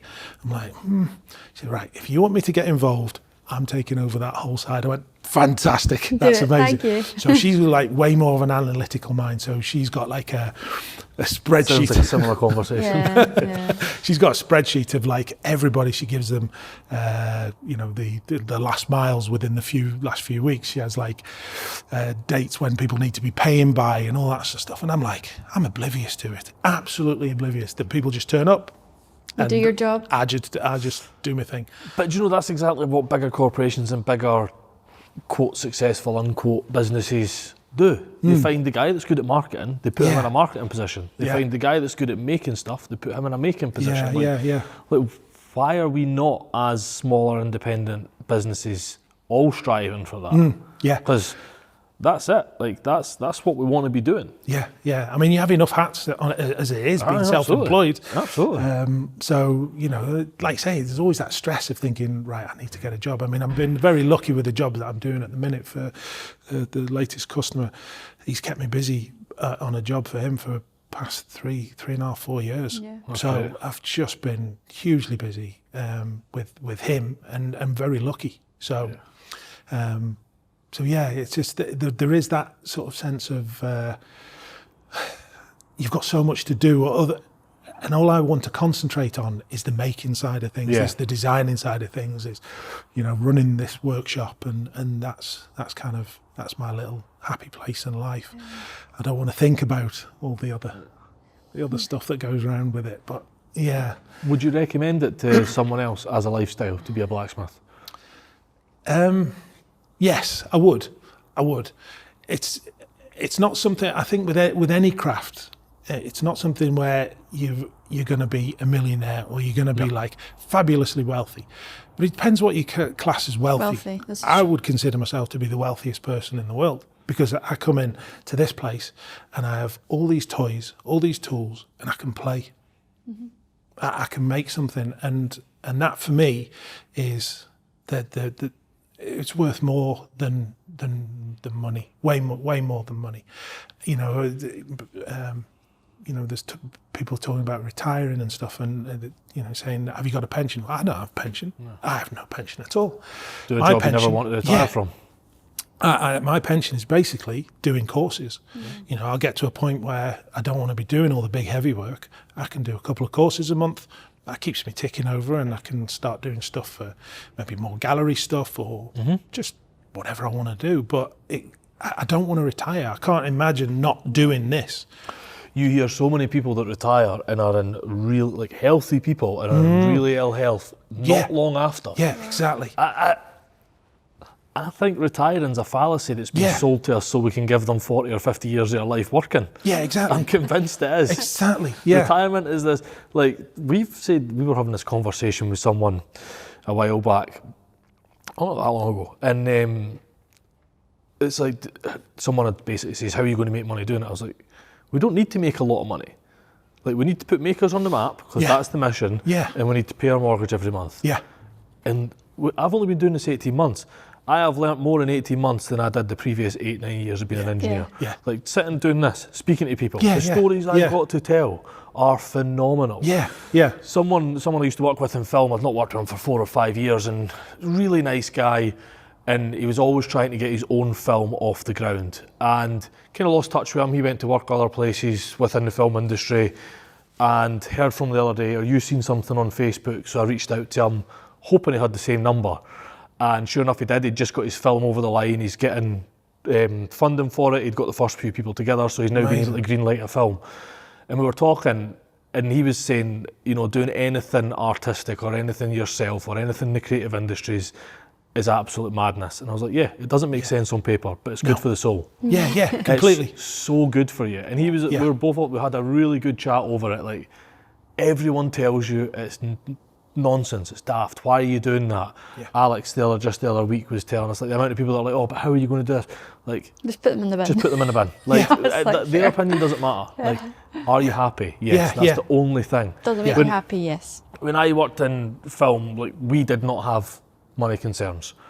I had a load of other concerns. I was never home. I was rarely happy. I was stressed out. The rigs that I was designing that people were on, people's lives were literally on the line. There's a couple of great pictures of me sat in the side of stages, chewing my nails off while we're testing stuff, right? I hope this person doesn't die. Because I'm in a lot of trouble. Those problems are gone. I'm genuinely really happy doing this. Mm-hmm. And every maker I speak to enforces that, do a creative thing. You'll be really, really happy. Yeah. And just keep doing it. Yeah, exactly. I love any, you look at any craft. I think we were talking earlier about the sort of Japanese teapot makers. Just watching other people do something, and you think, oh, I'm a craftsperson, I could do that. But when you have a go, no, you can't. No. You cannot do that at all. They just make it look so easy and effortless. And you're like, I mean, people say the same to me. Oh, you made that look so easy, but it's 20 odd years of doing it. Yeah. Metal moves in the same way each time you hit it, really. If you get it hot enough, hit it in the right place, it'll do exactly what you want it to do. But it takes 20 years to work out where and to figure out how you rectify your mistakes. That's when you've learned something. Sort of mid-hit and you go, shit, I've hit that wrong. Right, okay, I know what I need to do. I bet you probably know before the hammer's made contact with the metal. Yeah. You know what's going the wrong way. Yeah. So it's just, I firmly believe in the ability of craft to almost cure all ills in your head. It's just such an amazing thing. I mean, there were times, times in my life where I've had really difficult, challenging things that have happened. Mum passing away and stuff like that. And I've come in here and just got a piece of metal, like white hot, and just smashed hell out of it for no other reason than just to vent. Yeah. And afterwards you think, that's better, right? Nice. I can get on with doing what I want to do. So those things are really good. I mean, a good few years ago now, we worked at a place not far from here that worked with kids with all sorts of learning difficulties from autism, and so it was a real craft base. So we did a bit of blacksmithing, we did pottery, we did green woodwork, cool. Needle work, felting. Yeah. So, and I think it was based around the Steiner principle of education. Yeah. But all the kids, the difference that people had, that craft made in their lives was phenomenal. Absolutely amazing. There was one girl who suffered horrendously from wanting to wash her hands all the time. It was obsessive, to the point where she would scrub her hands almost raw. Oh, wow. So we got her down in the blacksmith shop, and it's the dirtiest place in the whole site. And slowly because at first she didn't want to come in because it was so dirty, but we slowly got her to do it. And then in the end, from going from washing her hands 15, 20 times a day, she went down to maybe 5, 6 times a day. And she enjoyed being in the workshop. But it's just having those crafts really sort of made a difference to a lot of people. And I think craftspeople are just generally very well balanced, very well balanced people. So I think so. Definitely recommend it. Yeah, I think they've got they're maybe more in tune with what they actually want. Yeah. Because what is success, right? Like, what is success? Yeah. I went on a men's mental health retreat a while back, and Kate sent me on it. Life usually knows best. Yeah. And I had this conversation with someone. Someone had asked, like, what do you do? And I was obviously just out the back of leaving film, and film kind of just stopped. And everyone's like, oh, it's a really cool job. And I'm like, yeah, on the face of it. I'm like, but what is success? Like, what are you? And I got into a couple of really good conversations with some of the guys. Like, what is it that you see successful about that? Oh, red carpet, this and all that. And Jack never once got on the red carpet. Even though all this amazing stuff. They wouldn't even let me roll the red carpet. That's the food chain I was in. But it's like, what is success? Are you happy? Yes, cool. Let's go. Yeah, keep doing it. Exactly. Repeat. Yeah, because at the end, after once you pass away, your money's not going to be use, or people aren't going to go, well, he left a huge amount of money behind. I'm not going to think, I think, well, I'm leaving a legacy of things that I've made. They'll last however long they last, and hopefully somebody in the future, might think, well, I can restore them or whatever. But or might give the inspiration for someone else to go and do that craft. Exactly. That to me is the big one. Yeah. Like inspiring someone else to do it. Like my son could take his grandson and to show them the work that I've done. Yeah. That's a cool thing. Yeah, and that's lovely. That's a really nice thing to sort of have. Yeah. And nice to be able to do. I think I take it for granted sometimes that I'm creative. I'm sure other people take it for granted that they're being creative and they're doing because you're so close to it. Yeah. And you also see the struggles of it. Yes. You're so close to it that you see the struggles of being creative. Yeah. But it's and we do the same. We take it for granted that we're able to do this. We see and feel the struggles every minute of every day, as I'm sure you do. But they're still pretty good struggles to have. Yeah. They're pretty good struggles to have. There's worse things that can happen. Far worse. Yeah. No, I'm even now I'm looking around thinking, this is mine. I can't believe it. Your corner of the world. Yeah. If I'd have shown, when I very first hit that piece of steel, shown myself then a picture of what I'd got now, I'd be like, wow, this is amazing. I can't fail. This is just perfect. Funnily enough, I met the blacksmith farrier that showed me how to put a point on the end of a bar. And he'd said to my brother, he said, I can't believe your lad's gone and quit that job in London and done being a blacksmith. He said, because that point he put on was shit. He said, but I didn't have the heart to tell him. Imagine he did tell you though. Imagine it would have all confidence. But he's been fantastic. We met him at a few shows and he's bought some of my work and things like that. So yeah, even though like I've said to him, you can make that yourself. He's like, no. He said, you've made it. He said, that's why I want to buy it. So, that's a great story as to why you should keep your thoughts to yourself when you're criticising people. That's awesome. Yeah, but that's why I love doing. That's why I love doing these courses, because showing people why I love what I do. Doesn't matter whether or not they go away and ever want to be a blacksmith again, but it just gives it might give them a thought in their head where they think, well, do you know what? I've had this creative idea in my head for some time. I'm going to do it because I felt good doing this. And I love watching the look on people's faces when they hit metal for the first time. Or even because just creating something that they didn't think was possible. Yeah, like, exactly. I didn't think I actually could do that. And then it's that feeling of being positive about doing something really good. Absolutely. Yeah. It could be anything, couldn't it? It could, like Kate says, like creating something. It could be sewn a pillowcase, but because they've made something in metal, they're like, oh well, sewn a pillowcase can't be that hard. I've made one thing. What was the old Halfords advert? It was like, if you can fix a skateboard, you can fix a bike. If you can fix a bike, you can fix a car. If you can fix a car, you can fix a Lincoln Mark II attack helicopter. I was like, quite a steep career progression, but I get the sentiment. Yeah, exactly. It's exactly that, like giving people a hands-on experience, because there is not many places where you can do hands-on stuff. No, and so many people work in offices now, and all they're doing, they're on computers, they're typing stuff in, they're inputting, whatever they're doing. There's nothing. Everything's out in the ether. There's nothing There's nothing that they can take home at the end of the day and go, I've made this, and show people.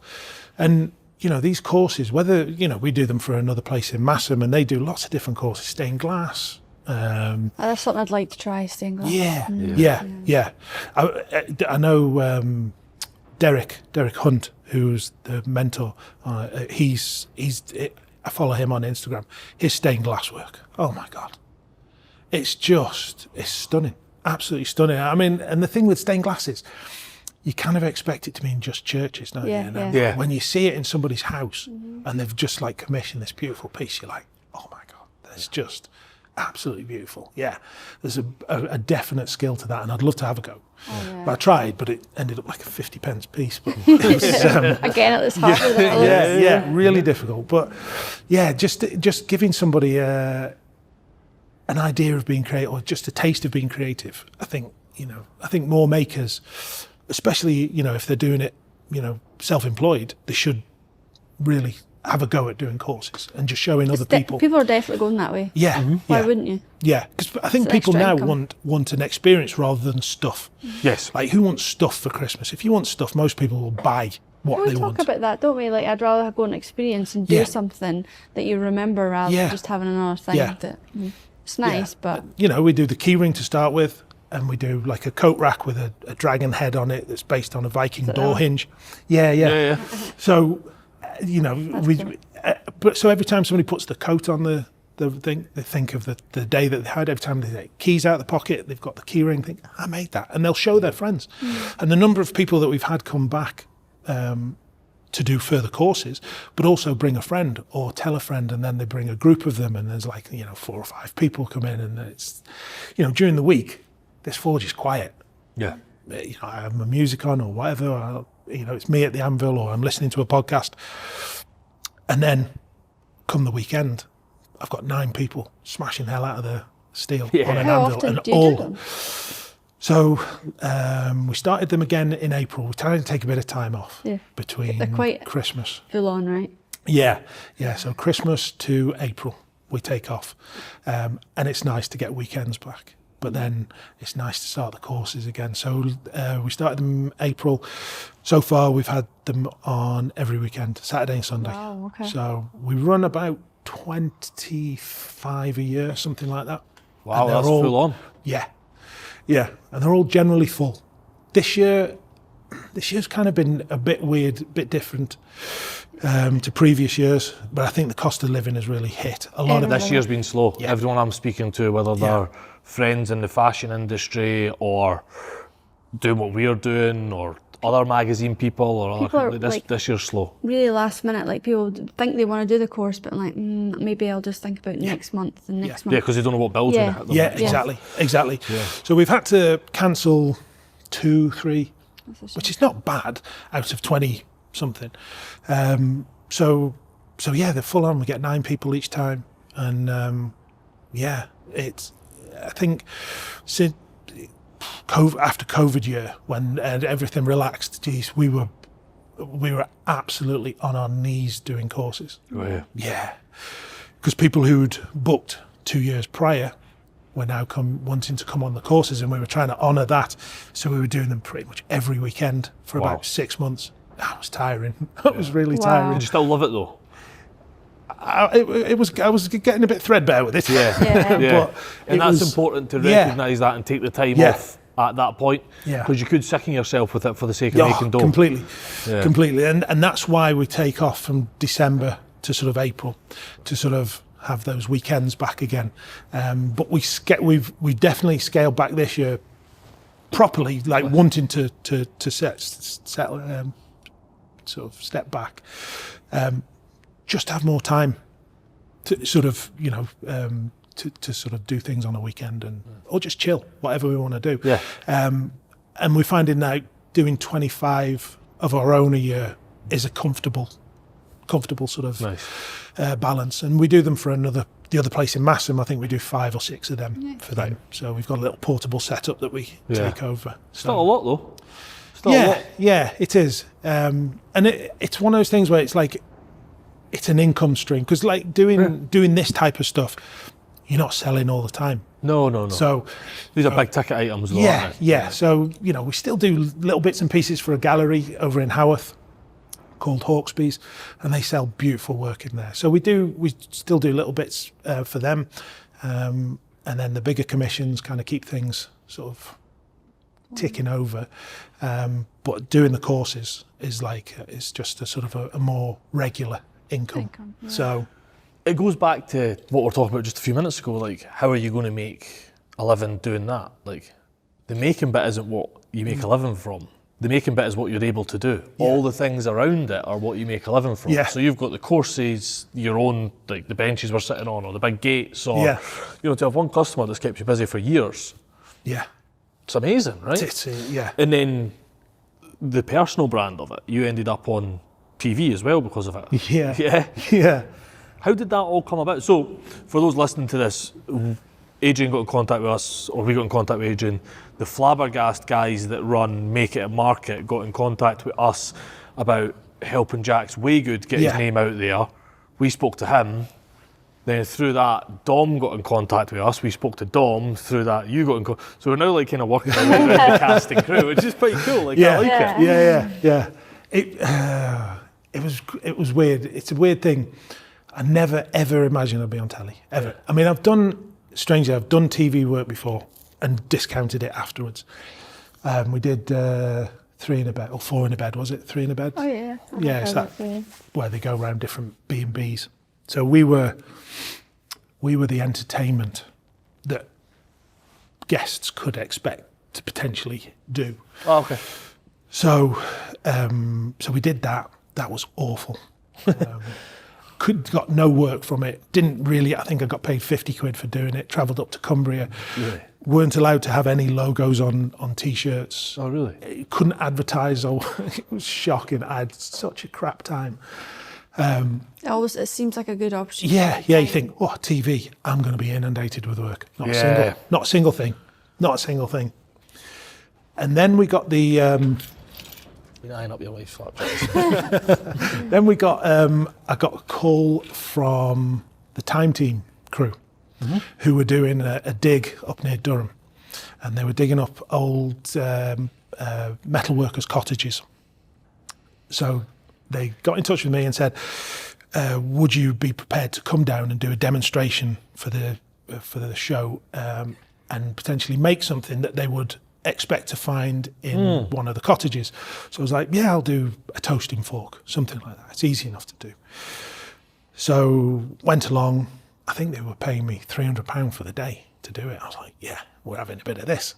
So, and I did a demo with Phil, who did the flint napping.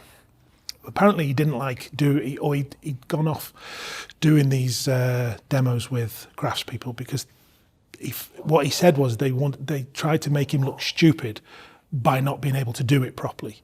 And it's like, why would you do that? That's not cool. No, not at all. So, he actually thanked me afterwards and just said, I really appreciate the time that you took to show me how to make this toasting fork. But it was really difficult because I've never done TV work before. There was like long shots, close shots. Yeah. And it's like, right. It wasn't just fluid, it was. Yeah, it was not where you put your hammer, where you pick your hammer up from, talking, and it was so difficult. But the good thing out of it was, I'd said that my son, I think he was about 4 or 5 at the time, we were big fans of the Time Team, big fans. And he said, well, bring him along. And you can show him around. So we managed to get him out of the school, and he came along with me. He sat in the diggers. He went round the whole. He was absolutely fantastic. But the amazing thing was like going and having dinner in the tent and sitting next to, I was like sat there thinking, that's Baldrick. I can't believe I'm sat next to Baldrick. It was amazing, absolutely amazing. So it was a good experience, but I didn't get anything. There was nothing from it. No, because I think they only used in the show my hands, because they found so much on the show. I think there was like 3 camera crews going around for 8 hours a day, so they had to edit all that down to like 40 minutes. So they'd found so much that they didn't use the bit that I'd done. But my hands were in the show, so. Well, you got paid. Potential hand model. 300 quid, show me hands. It's all good. So when I got this call from Andrew at Flabbergast, I remember being in the van travelling up to Cumbria to drop some work off, and he was sort of talking about the show, and I was just like, TV, it's going to be a nightmare. So I was just like, give us a call back tomorrow. I'll speak to you tomorrow. Just almost sort of dismissing it. Anyway, he did. He phoned back. So we were chatting, and I said, I didn't want to be a part of a show that voted people off, because who am I to say you're good enough to be on the show? That's a really good line in the sand to draw. Because it doesn't matter how good you are at a craft. If you enjoy doing it, do it. Keep doing it. It doesn't matter. It doesn't matter at all. So he said it wasn't that type of show. Explain the show, and then I was like, well, I don't think I'm going to be good for telly at all. He said, no. He said, we'll have a Zoom meeting, and so it was my first ever Zoom chat. And we were chatting away, and he just said, what, I think you're going to be a good fit for the show. So I had to do a 10-minute sort of reel in here talking about a piece of work that I'd done, and my friend Andy, who helps out on the courses and comes in once a week, he was holding the camera. I think we had like 97 takes of doing it, and all I had to do was talk about my work. I was just tripping over words left, right, centre. I thought, I'm going to be shite at this. Absolutely, I'm going to be terrible. And then the day arrived. I went on set, and it couldn't have been a nicer experience. Good. That's great. It was just, everybody was amazing. Everybody, the whole cast and crew. Everyone we've spoke to about the team there has said exactly the same. Yeah. We had Tam, Scottish guy. I think he'd worked on the docks. Right. Whether he was put with the Blacksmith for a reason, I've no idea. But I was thinking, because it's like, TV, BBC, it's going to be very politically correct. You have to watch what you say. Tam, nah, not at all. You're not telling Tam. No, Tam was not being told at all. So it was completely put my mind at rest. He was our cameraman for the weekend.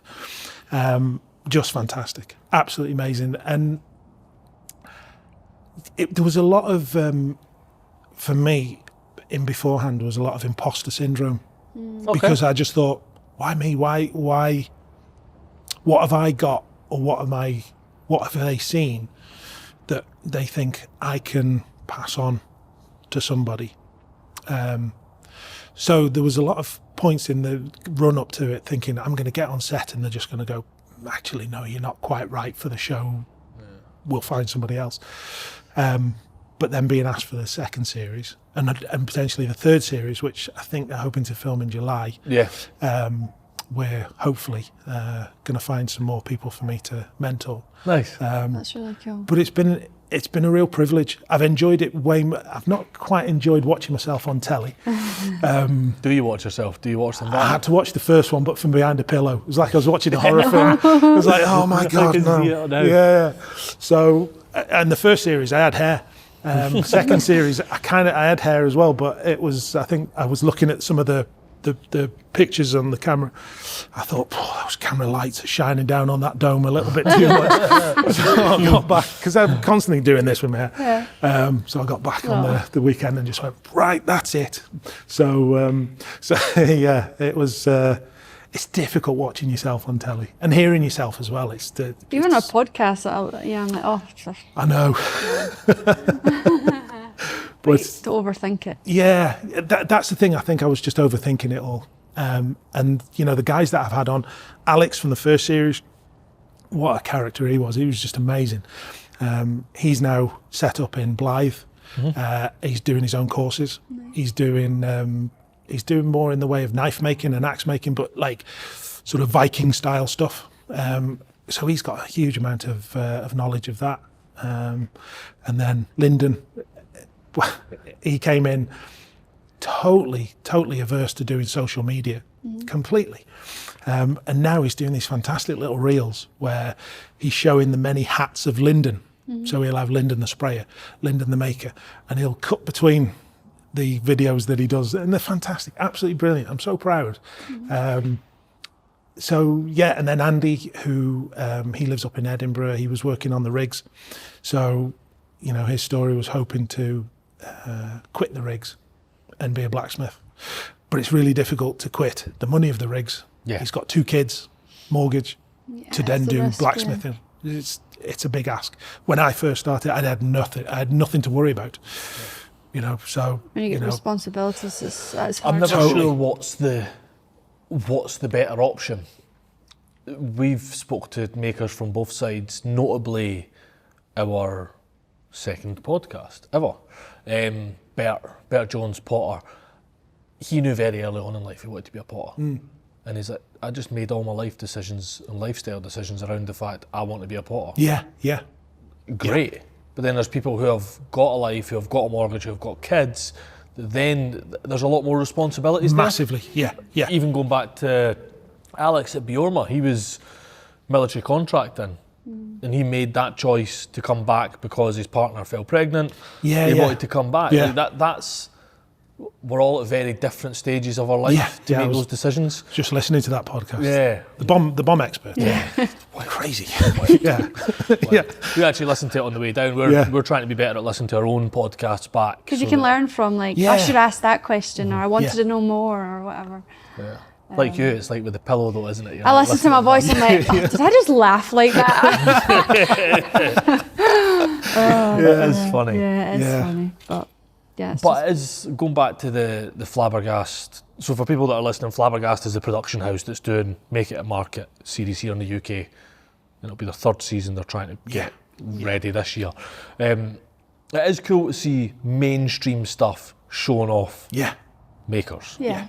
Absolutely. That's really important. Yeah, definitely. And I think COVID has had a hand in that, because people then suddenly decided what they don't want to do. And they had the time to be creative. Yes. So they just, some people have been very successful turning that creativity, because there was a need to turn it into something to earn money. But yeah, the show, it's just it's a lovely show. I see it in the same way that, do you ever watch Gone Fishing with Paul Whitehouse? It's the same thing. It's just easy to watch. There's no drama. It's just nice. It's nice people doing lovely work. Yeah, completely. So I'm really proud and privileged to be a part of it, even though I never thought I would end up being on TV. And yeah, it's just... Is it something you can see yourself doing forevermore? Like every time they ask you to come back, you'll be there? If they can find the people, yeah. I think I said before about when they showed me the reel for Jax, and it was like, I'd looked at his work and I thought, how can I help him? Because his work was of such a high quality. I couldn't help him, you know, and he was wanting something completely different. He was wanting somebody who had exhibition and gallery experience, and that's not the sort of stuff that I do. So I didn't want to sort of take him on for the sake of doing it and then come across as a bit of a fraud, a bit of because that insincerity comes across on TV real quick, I think. And you're in front of a lot of eyes. Yeah, exactly. So I've kind of figured out from doing the second series that my forte, where I get the most amount of pleasure, is helping people who have kind of newly starting their journey on blacksmith or metalwork, any creative metalwork, and showing them why I'm passionate about what I'm doing. And, you know, just by introducing like a small amount of tool in a bit of heat or whatever, that level of creativity can just go through the roof. If you can imagine it, you can make it. And that's nice. I like that. If you can imagine it, you can make it. Yeah. That's cool. I've always thought that. I've always thought, you know, you get something hot enough and you've got that idea in your head, you can make it. You can do it. So that's kind of where I've felt that my strength is in sort of maybe being a little bit inspirational or helping to inspire them to do something more, be a bit more creative and show them a few more techniques and tips and tricks, as opposed to finding a gallery that's going to work for them and things like that. So yeah, it's been, I can imagine doing it as long as they need to do it. I don't think I would ever want to sort of branch out into doing something like, you know, like Dom does, where he's, you know, that's his, because he gave everything up to do the TV work. But I can't imagine that happening. No. I'm quite happy. So it's a fit for you in this permutation of itself. Yeah. TV's not necessarily a fit, but that permutation of TV is the fit for you. Yeah, that's for cool. sure. That's cool. Yeah. And you know, if they can't find the people for me to mentor, then I just won't be in the show. And phone us. We've spoke to loads of them. We'll find them. We get hundreds of DMs a week about it. I've always sort of thought, well, what will be, will be. You know, if they want me back, I'll come back. If they don't want me back, that's fine. I've enjoyed the time that I've been on. Yeah. I've been recognised twice for being on the show, which was funny. Is that weird? It's very strange because you have that sort of understanding of what it must be like for somebody like Dom, who will get constantly recognised, constantly. And it's just twice where somebody's just come up to you and gone, "Are you the blacksmith that was on the telly?" I was like, "Yeah." It's like, "Oh, my wife loves you. She thought you were fantastic. You know, can I have a picture? She's never going to believe I've met you." So, yeah, it is nuts. It is nuts. But I'm never going to get recognised in the same way that Dom does. So, and neither would I want to. You know, I don't. You're happy in your space and exactly. Yeah. This is. Yeah, like I said before, this is my happy place. And you know, helping people. We've had loads of people that have come on the courses. Say loads that have gone on. They wanted to go on and do blacksmithing just even as a part-time thing. Mm-hmm. One guy phoned me up after he'd been on the course and said, "What do you think of this fire and this anvil?" I went, "Oh, it looks nice." He said, "Brilliant, I've just bought it." I was like, "Holy shit!" You're spending people's money now. So yeah, he doesn't live too far away, but he works for a big company. He now works for Ineos, and he's working in south of France at the minute. Cool. But I went over to his house, and he within 5 weeks he'd got like a little lean-to at the side of the one of his outbuildings. Yeah, and now he's turfed the llamas out of the field shelter. He's turned that into a little blacksmith forge. He's got a tyre hammer that he bought in there, and when he comes home on weekends, he just plays. Brilliant. So, absolutely brilliant. Yeah, it's nice to know and that that's all from. Had he touched anything before your course? No, didn't even know he was coming on the course. Got back to the bug. His wife turned up with him. He had no idea that he was doing it until he come through the door. That's brilliant. It's not a clue. So, yeah. Well, I had never tried it before today, so that was fun.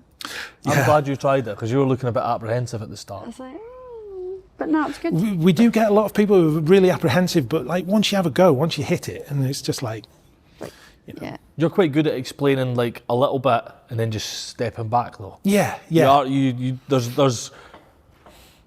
There's an art to being good at a craft, and there's an art to teaching a craft, and they're not always the same person. Right.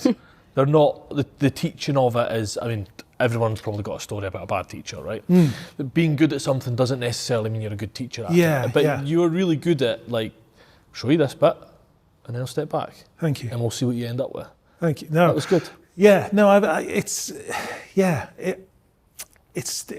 that sort of, when you first do it, when you first teach something, after you've done it for so long, you've got to think about how you do something, why you do something that particular way, but also how you articulate that to somebody, because there's so many people that learn in different ways.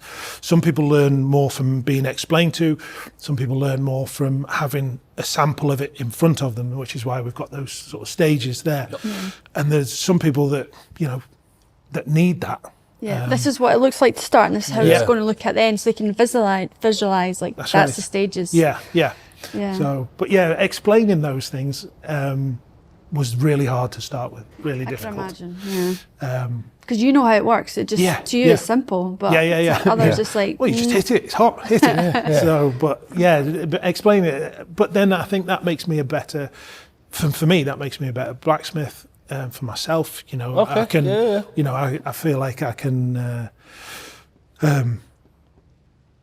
process the metal better, I think, and do any particular forging. I'm thinking, right, how do I do this? Because a lot of times you'll do things, and it's kind of almost the last bit. You kind of do things in reverse sometimes in blacksmithing. So, you know, when we're making the big gates there, you punch all the centre holes first, because if you do the ends, you punch the holes wrong, each hole can stretch about 3 millimetres. Right. So if you've done all the work on the ends, you've stretched over 10 holes, 30 millimetres. So you've got to start in a complete, so you've got to get your head round sort of starting in a different way. You don't start by doing just the ends or whatever. The process of it. Yeah, the process, So yeah, because there's one thing making, like the key rings that we made there, there's one thing making a standalone thing. Yeah. Making something bigger to fit in space. Something to fit something, which then affects the overall size of something.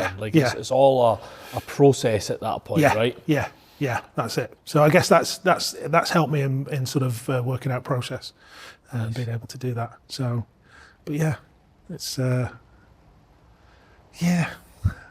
like I say, I can't imagine doing anything else. Yeah. You seem happy doing it. You seem genuinely happy doing it. Yeah, I am. Content. I am. Yeah. I guess it's helped me through a lot of things, like my mum passing and things like, because she was like a huge rock, and she was like my biggest fan. Yeah. You know, she always made me feel like I couldn't fail. Nice. So it was always like, just try it. And, you know, nothing ever fazed her. Even right to the very end of her life, nothing fazed her. All she ever wanted was for me to be happy and doing what I wanted to do. And she'd have been so proud seeing me on telly. I can just imagine the look on her. She'd have been phoning her friends up and my son's on the telly. Did you see her, lad? Yeah. So doing this sort of thing has sort of helped. But I think brilliant. Any craft helps anybody. A lot of people say that, like Jo, the needle felt. She suffered from big bereavement. From her dad dying.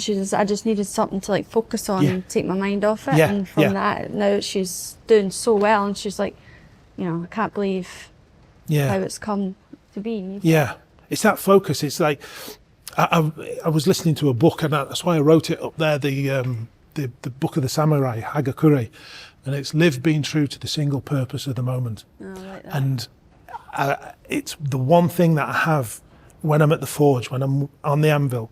All you can think about is what's in front. There's no room for thinking about, I need to do this, I need to do that. Because the timing that you spend on the anvil on that piece of work, if you're thinking about something else and you knack it up, you've got to start again, and that's then time and money and all those sort of things. So it makes you very mindful and very focused.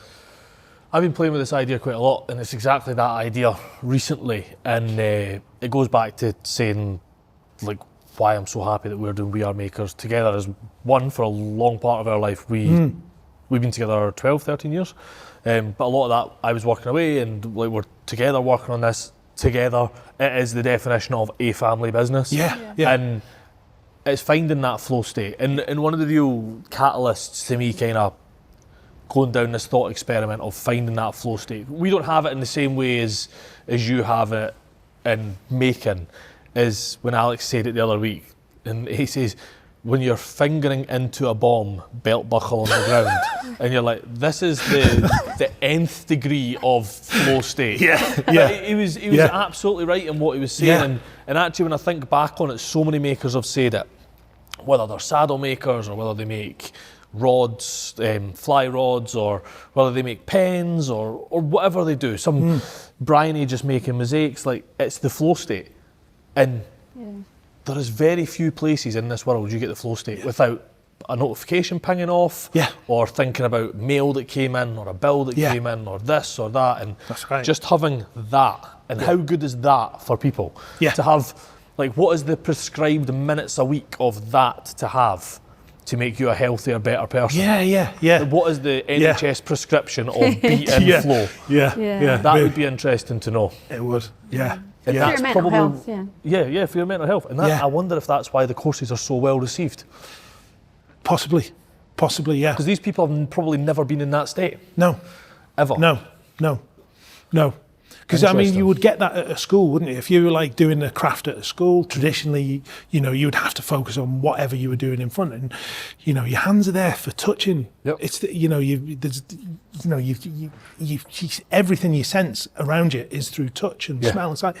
And if you're not doing it, if what you're touching isn't real, like plastic and stuff like that, if you're actually touching wood, which was a living thing, and metal and all those sort of things, you know, it leaves an imprint, not just on your hands, but in your mind as well. And kids at school nowadays, they don't get to play with these things. They have resistant materials, or they'll, you know, 3D printing. At school, like your technical craft or whatever it was called at school, when you got to make something like that, it was like a jigsaw puzzle on a scroll saw. It was tiny, but it was just that little, like, it didn't feel like school, you know? No. It was different. Like art, like the art department was like my switch off to, like, that's where I want to be. Anything that across that door. I had to go through maths to get to art, which was never fun. You know, for me, like, that was my safe space, and that's where I wanted to be. Well, like, I think we were one of the last schools that had all those things. We had, like, a woodwork department, metalwork department. We did a bit of bronze casting, aluminium casting. The metal workshop in my school got shut down. Like, I didn't have that. They put a metal workshop. Ours was a newly built school 3 years before I got there, and the metal workshop had never been commissioned. Right. It was just like, we used the desks in there, and me being a guy and seeing, like, a little forge in the corner, and at the time I probably wouldn't have even known it's a forge. It's only now that I did. And then when we went to Norway, got the hands-on experience. And then even when I think back in Fort Worth with Christopher, you know, Christopher showed me how to turn a bowl. I was, like, engrossed in it. It was like, it was the weird highlight of the whole trip that you don't realise was a highlight, because you were just so in it. You were just in it. You don't get that. No. And that experience of, like, making a bowl, like, I've made a bowl in green woodworking, it's not easy. But having that utensil then that you can eat out of, and it's just it's like you don't take it, like, you take it for granted. You just go and buy a ceramic bowl, whatever. But when you've actually made that bowl yourself, there's so much more investment in that, and you think, I can survive out of this bowl. I can put food in this bowl, and there's something magical about that. It really is. Making something. Yeah. So it's medicine. I'm here for the zombie apocalypse, and then all the manufacturing places will shut down, and it'll be all the crafty maker people that'll just take over the world, and it'll be great. Blacksmiths will be king. That's it. We're making access to weaponry. It was funny, I made a Warhammer. I went, you know, you go down, like, rabbit holes on YouTube. And I was looking at, somebody had made, it was like a museum that got this mace. Warhammer, ceremonial Warhammer. I was looking, I think, I'll have a go at doing that myself. So This is the dangerous part of having a blacksmith hot shop, right? Exactly. What I find, like, if I'm doing like big jobs or long commissions, is sometimes I almost need like a palate cleanser of something to do. All right. So I find it with a lot of work, because you're constantly at it, sometimes it's nice to sort of, like painters sometimes do, they put it to one side and they step back and do something else and then they go back to it. So I find sometimes I just need to play and just do something nonsensical sometimes, and just play. And I made this Warhammer probably a little bit bigger than it needed to be. Like most of them are like a one-hander. This is like a definite two-hander. This is just a bit longer than that anvil. Wow. Yeah, it was huge, absolutely huge. So it's now in the cupboard upstairs. Nice. Just in case. Just in case. Just in case there's a zombie apocalypse. So. That's nice. We've been kind of throwing this idea around, another whimsical idea we've been throwing around, and we were talking about it in the car today. Is it motivation, discipline, or is it just this is who you are and what you do now that keeps all this going? Just who I am now. Yeah. I think that is, like, as I say, I'm still playing with the idea, so I could be wrong. But to me, that is what success looks like now. Like, this is the unapologetic, truest version of me. Yeah, 100%. I'll always want to make, I'll always want to create, I'll always want to do something, I'll always want to do something with my hands. And my ideal exit from this life is going over the anvil. Yeah. It's just dropping and somebody finding me by the anvil. And then, not burying me. I just want to live with the fire, die with the fire. I want to be cremated with my hammer next to me. Nice. And that's it. So, I get it's who I am. That's cool. Yeah, it's who I am. It doesn't need. I say it doesn't need motivation. Sometimes you need to be motivated coming in. When it's cold, especially winter time, it's freezing in here. And my design day, well, even with a fire, you'll put a fire on and you'll move 2 foot away from the fire, and there's no heat. So my design days are usually around winter time. Right. So I'll come in, and if there's ice on the water bucket, I can kind of live with that. But if I go into the kitchen area and there's ice in the kettle, that's a well cold day. So I'm home. I go home, put the fire on, and get my pencils out and start drawing. Sometimes you need a bit of motivation just to get going. But at the end of the day, it doesn't take much. It doesn't take much to want to put the fire on. Even if I'm thinking, I can't be bothered to do that today, I'll have a play and just make something. Make something. Warm up to it. Yeah, exactly. So, that's something that I think none of us that are doing what we really want to do, whether it's in business or whether it's in craft or what it is, don't take stock of enough. Yeah. That, like, I'm going to throw a number out there, 99.9% of the world is not doing something that they truly believe is exactly what they want to do. No, they're not. They're not, in my new definition of it, successful. No, I agree.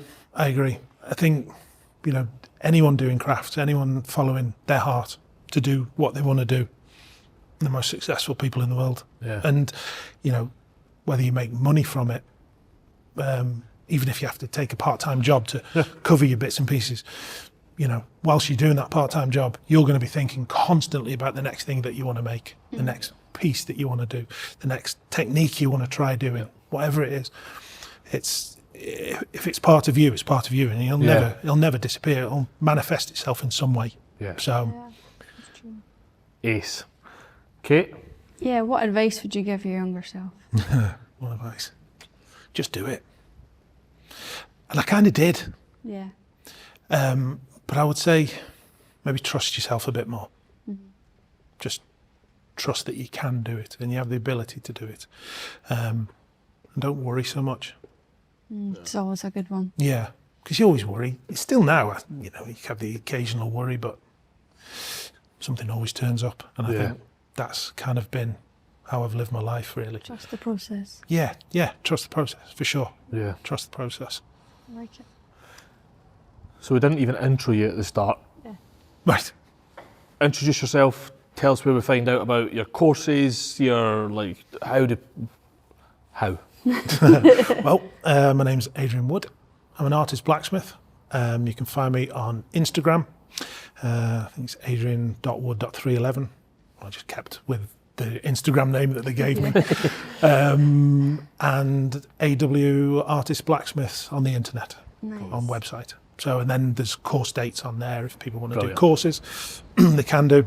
So yeah, it's all out there. What a journey. Yeah, it is.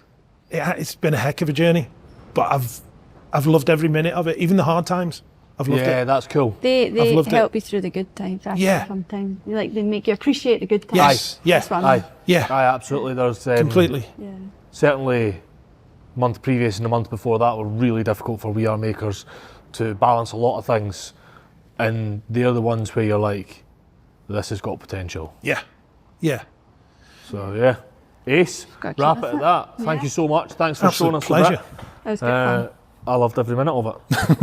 I've loved having you here. It's been brilliant. It's been nice chatting. Yeah, good for the first podcast. Never done one before, so there you go. Always listen to them. Love listening to them. Yeah, I like podcasts as a format. I'm an avid podcast listener of all sorts of podcasts. Yeah.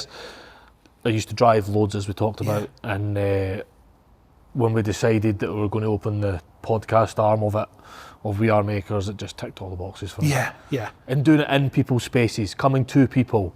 Yeah. We're not in this cold, uninviting, I don't mean cold as in temperature, I mean cold as in the space, uninviting studio that's all very artificially lit. Yeah. Or Zoom meetings. Or Zoom meetings. We've done a couple over Zoom, and it's not engaging, is it? It's not engaging. You've always got a bit of a lack. And even some of the best ones in the world that are done over Zoom are not as engaging. Yeah. You can't feel what someone's thinking. You can't. No. There's times where you can feel to probe more or probe less because you're in front of them. Yeah. The other thing is, we're talking to, you've obviously done some TV stuff, but you're by no means media trained. No. We're talking to people that are not media trained. So I'm not even media trained. We're certainly not media trained. Why put them in a position where they feel they should be, or why put them in a position where they're going to be? You're not going to get as good a conversation. The audience isn't going to get as good a conversation. You're not going to have as good a time. We're not. It's just it doesn't work. No.